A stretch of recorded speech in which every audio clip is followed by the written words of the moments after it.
Esto es Argentina en el Tiempo, un podcast en el que viajaremos por la historia de la República Argentina, donde narraremos el desarrollo histórico, cultural y deportivo del país.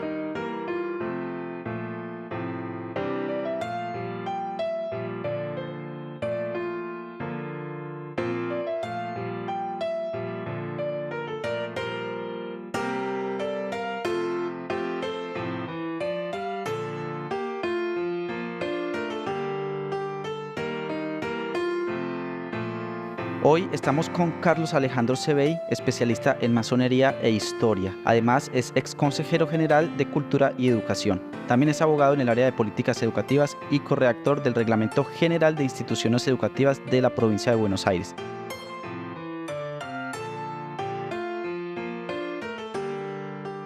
Bueno, te agradezco mucho por la invitación. Nos faltaba más.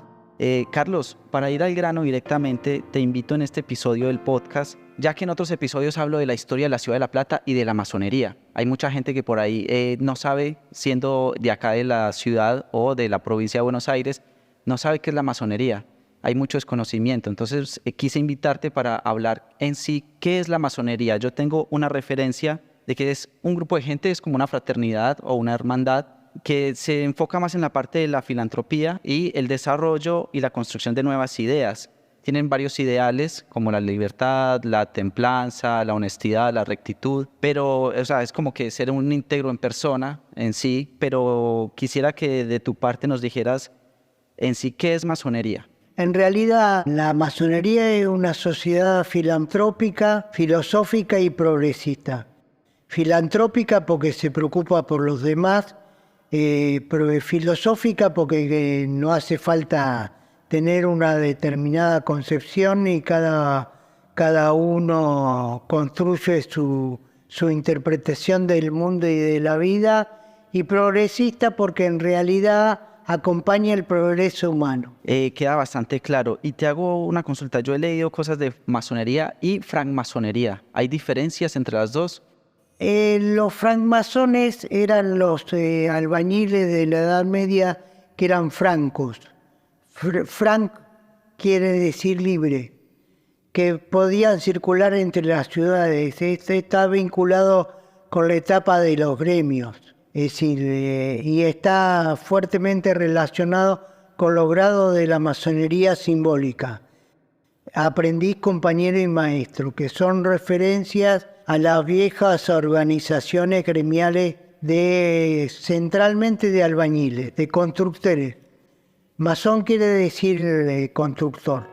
Con esto que me dices, veo que, por ejemplo, los masones no tienen alguna creencia, son laicos. ¿Puede ser de esta manera o es erróneo? La Gran Logia de la Argentina sostiene en un acuerdo interno que la interpretación del gran arquitecto del universo, que sería el constructor, queda liberada a la conciencia de cada uno de nosotros. De modo que en la masonería pueden coexistir, y de hecho coexisten personas de diferentes religiones, inclusive agnósticos. Bien, yo creo que con esto que nos dices, por ahí puede haber un choque con la iglesia, ¿no? La iglesia en su momento, en el siglo XIX, finales del siglo XIX, produjo un impacto muy fuerte en la masonería al declarar excomulgado a todos sus miembros. Esto se visualiza en algunas remesones que tuvieron en la España de Franco, que persiguió a la masonería. Es decir, en general, la Iglesia Católica Apostólica Romana es la que sostiene algún criterio de exclusión respecto de la masonería.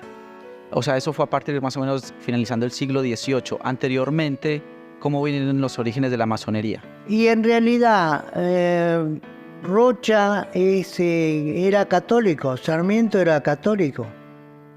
Todos los grandes masones de Argentina fueron bautizados. Es a partir del final del siglo XIX que se produce la excomunión. Perfecto, Carlos. Recién me mencionaste algo de los grados de la masonería y entrando un poquito como para desentrañar en sí la masonería, ¿cómo están constituidos los grados? Es del 1 al 33, ¿puede ser? Es del 1 al 33 si consideramos la masonería como un todo, pero se puede llegar al 3 y no necesariamente continuar hasta el 33. Es una decisión voluntaria. Hay una masonería simbólica y una masonería filosófica. La simbólica incluye los grados de 1 al 3 y la filosófica de 4 a 33. Ah, ok.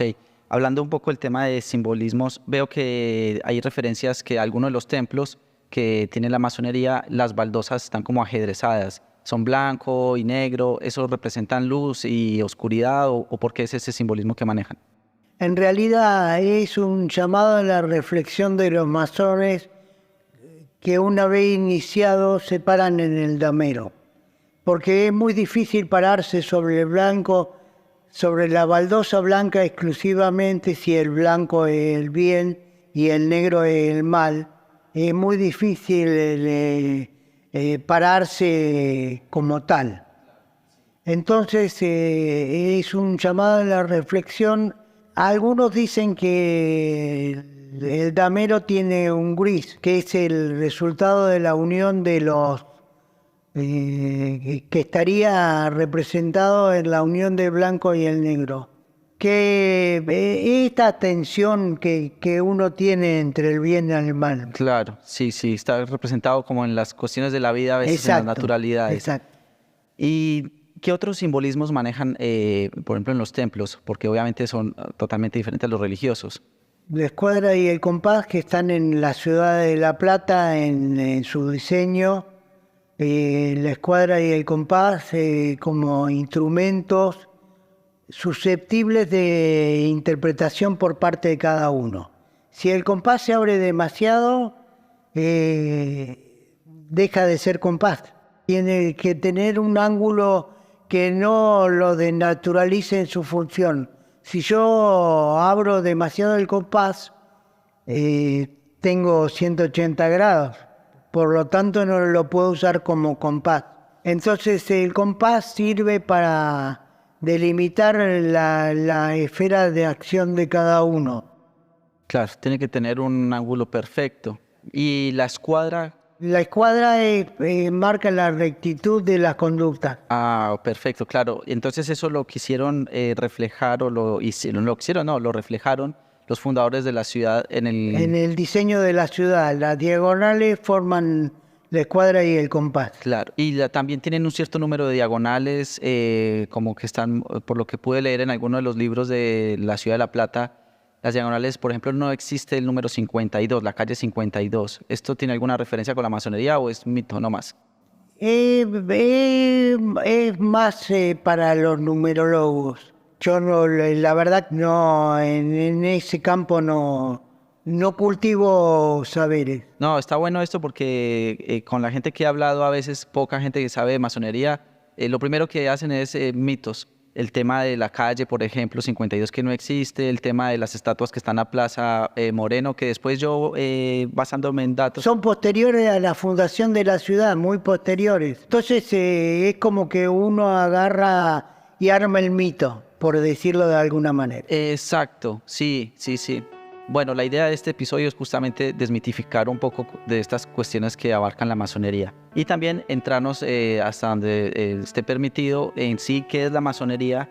Ya vimos cómo funciona en la sociedad, cómo se ha desarrollado. Yo en otros episodios con otros invitados he hablado de las funciones que ha tenido a nivel económico, político, cultural, educativo y principalmente todo partiendo desde finales de 1857, que llegó la masonería argentina. Y cuéntanos por qué llegó esta corriente al país o quién fue el primero que la trajo. En realidad, la masonería se difunde de diferentes maneras. Hay quienes rastrean un origen inglés y quienes rastrean un origen francés en función de quién otorga la carta patente.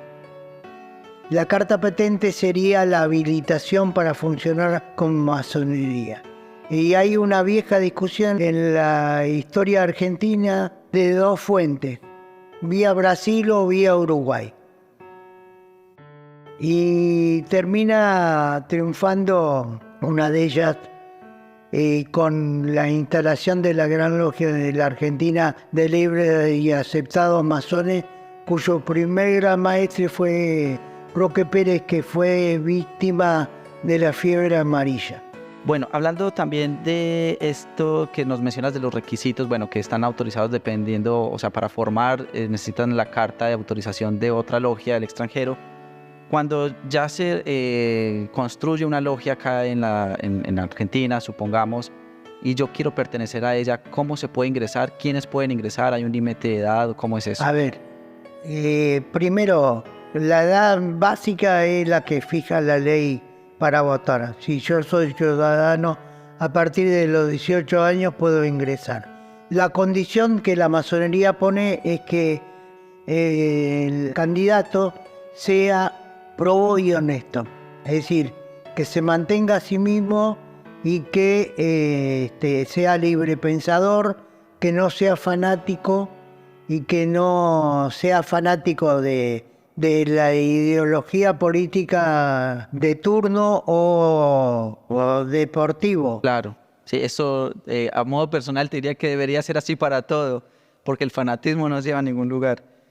Así, y por ejemplo, si alguien ingresa a la masonería, después puede salir, dice, no, o ¿cómo es eso? En realidad, puede renunciar a integrar la orden, es decir, no participará de las reuniones, pero se lleva la ceremonia de iniciación. Ah, bien, se lleva, y además algo importante, que se lleva todo el aprendizaje que obtuvo en medio del proceso. Está bueno. Hay un poco de secretismo con esto de la masonería en cuanto a quién es masón, quién no, porque por ahí hay gente que no lo quiere divulgar o no pueden, y hay gente que sí se identifica abiertamente si es masón o no. En realidad es un problema de discreción y los secretos son para los iniciados. Uno no puede transmitir lo que aprendió a profanos. Ah, sí. Y había leído justo algo de que la masonería tiene ciertos libros solamente para la gente que está en la masonería. Exacto. Es así. Ah, bien, perfecto. Hay una duda que yo tengo que, no sé, hay varias logias. En la Ciudad de La Plata funcionaron bastantes logias. Ahora quizás hay menos, pero hay rivalidades entre las logias. ¿Por qué se van como...? No hay rivalidades. Hay una sana competencia en función de cumplir con los preceptos que establece la Gran Logia. Los criterios de funcionamiento son de cada logia. Hoy en día la relación con la iglesia sigue siendo... A ver, es una relación tensa, porque hay contenidos de la Iglesia Católica que se imponen como verdad revelada. Y nosotros no consideramos las verdades reveladas, sino que son el proceso de una construcción personal. Entonces, la verdad revelada impone, es decir, yo creo que aquí es prudente distinguir entre la fe y la convicción. La fe es la aceptación, lisa y llana de una verdad revelada. Es decir, alguien la produce a la verdad. Es decir, los preceptos religiosos son incontratables. La convicción es el resultado del convencimiento personal y que en realidad la Iglesia pretende que todos piensen igual. Este es su objetivo. La masonería no persigue eso. Es decir, hay tres palabras que definen la masonería: libertad, igualdad y fraternidad. Y hay tres palabras que hacen operativa la masonería: ciencia, justicia y trabajo. Ah, bien, perfecto. Y esto hace como que choquen por ahí las dos visiones. Claro, es más de libertad, de un pensamiento libre, claro, como lo habías dicho anteriormente. Bien. No, son ideales bastante interesantes y que por ahí se van perdiendo a veces entre tanta, religión, que viste que cada religión va sacando como su verdad, como acabas de decir, y se va perdiendo realmente lo importante que son este tipo de valores. Hubo un tiempo en que yo, buscando datos históricos, la iglesia tuvo como, también como fue en Europa, acá como cierta persecución hacia los masones. ¿Por qué se dio eso y si hoy en día sigue habiendo la persecución de tal manera? En realidad es la Iglesia la que dictamina la excomunión de los masones. Hay toda una discusión sobre si se ha modificado esa postura, pero cada tanto aparece algún sector de la Iglesia recordando la situación de malenquistamiento, por decirlo de alguna manera. En realidad, la masonería en la Argentina ha sido impulsora del matrimonio civil igualitario y también del divorcio vincular. Entonces, estos son temas que la Iglesia Católica centralmente ha cuestionado. Claro, son muy radicales en ese sentido, es cierto. Carlos, tú que has estado en la parte y has hecho gran importancia todo a nivel educacional en la provincia de Buenos Aires, hoy en día la masonería, ¿cómo ha tenido esta influencia o cómo se está viendo este proceso? En realidad la masonería siempre se preocupa por la educación y la ley 1420 es el resultado de la actividad de una logia que se llamó la Logia Docente, donde estuvieron integrados, que tuvieron, entre otros, Leandro Nerén y Irigoyen, que fueron uno gran maestro de la masonería argentina y el otro fue presidente de la República. En realidad la Logia Docente impulsó la educación laica gratuita obligatoria de la ley 1420. Como resultado del Congreso Pedagógico de 1882. Todo esto está en discusión ahora. O sea, como que ha habido un retroceso en el avance del proceso. Se puede considerar así. ¿Y qué puede pasar o qué debería o qué visión tienes como para que no haya más retroceso y haya un avance significativo? En realidad hay que recuperar el rol protagónico de la escuela con otra herramienta, que es la movilidad social ascendente. Es decir, la masonería ha influido fuertemente para que la movilidad social ascendente sea parte de las políticas públicas de este país. Y sin movilidad social ascendente es imposible escribir alguna obra de teatro. Mi hijo el doctor, todos los que tenemos esta edad pensamos que nuestros hijos no tienen un futuro incierto.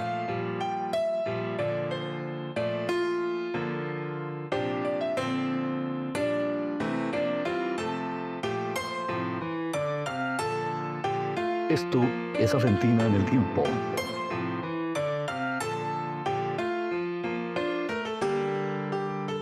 Ahora, cuando hablaste sobre el tema de la influencia que venía de la masonería por parte uruguaya, estuvo, por ejemplo, Piria, que fue el fundador de Piriápolis en Uruguay. ¿Qué tan cierto es que hay una piedra que justo se llama la piedra Piria, en donde es como especial para construir los panteones de los masones, que está acá en el cementerio de la Ciudad de La Plata? ¿Eso es un mito o es una realidad? Y no todos los masones pudieron construir su bóveda con Piriápolis, con la Piriapolita, pero hay una bóveda en el cementerio platense que es la bóveda Fajés, de la familia Fajés, que tiene influencia egipciaca. Bien, y esa influencia que dices de Egipto, ¿también entonces radica o tiene conexión con algo de los inicios de la masonería o son como totalmente diferentes las corrientes? Hay algunos que sostienen que los egipcios tuvieron algo parecido a la masonería, pero es una construcción desde acá hacia allá, revisionista, digamos. Después, como para darle a conocer a la gente también, que yo he hablado de Dardo Rocha, he hablado de Mitre, de Sarmiento, en otros episodios, que los cuales fueron masones.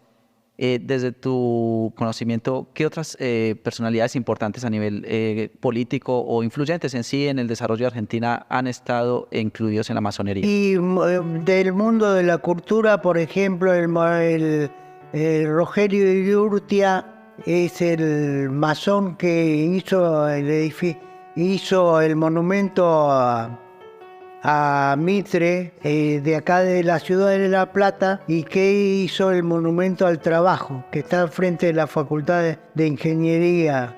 Y no casualmente arrastra una piedra bruta. Ah, mira, sí, no sabía que había sido. Sí, justo tiene todo, es que todo tiene conexión de la historia de la ciudad. Por ejemplo, en uno de los episodios hablo de la Fundación de Gimnasia y Esgrima de La Plata, de la Fundación de Estudiantes de La Plata. Y a medida que iba investigando me doy cuenta que está la masonería involucrada en todo y que no sé si es por desconocimiento, por falta de difusión un poco, la gente no conoce o no sabe. Creo que desconocimiento de eso en la ciudad en mucha gente, lastimosamente, que hace parte de la idiosincrasia del platense.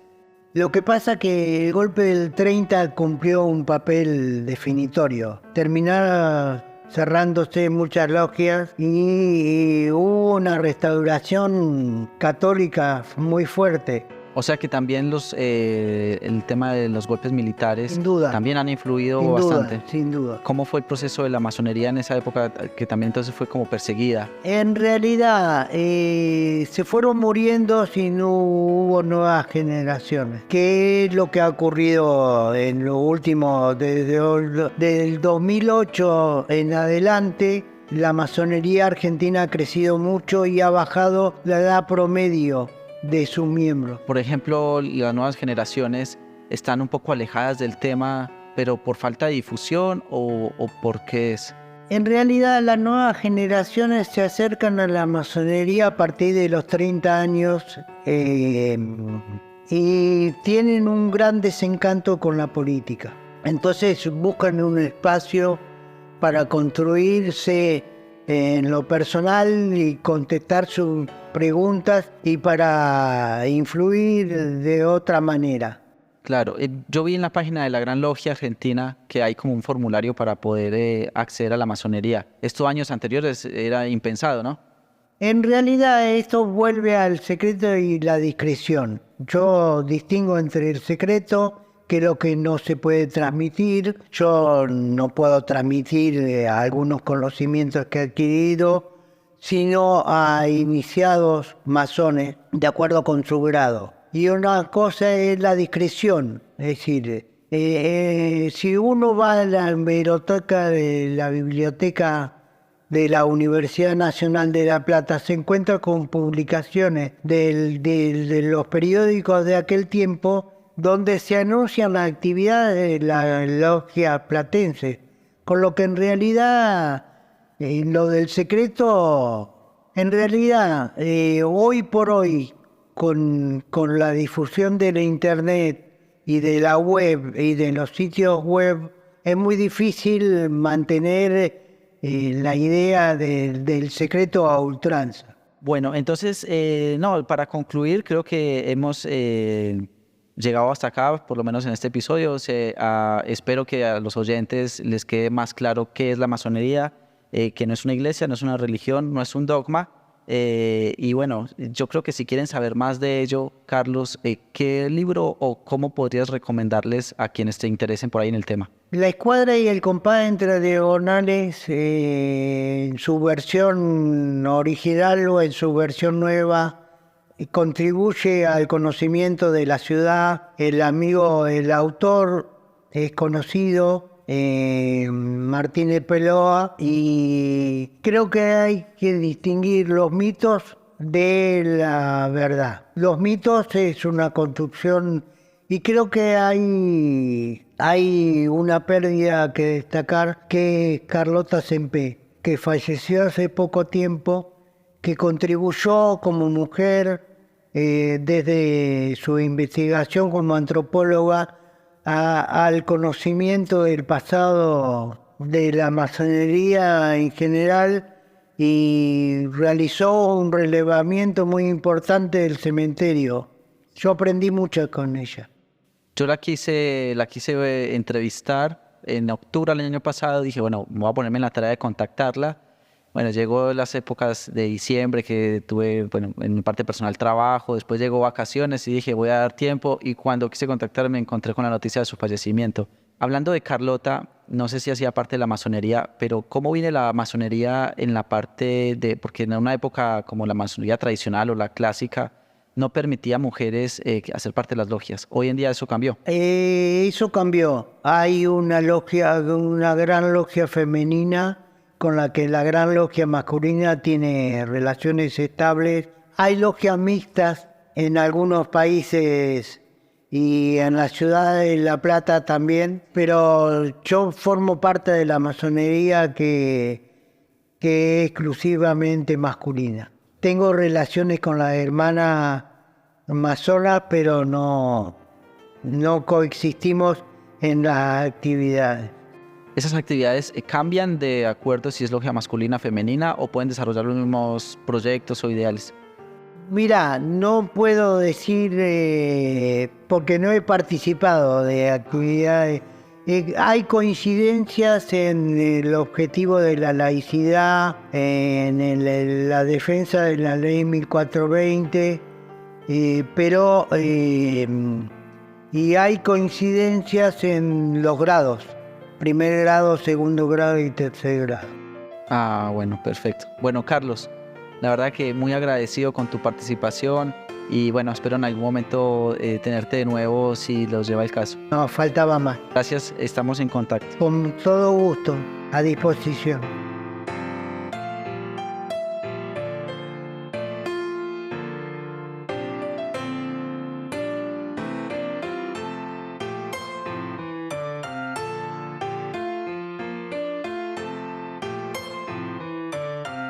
Producción general Felipe Ortiz, edición de sonido y producción musical Joaquín Deseo.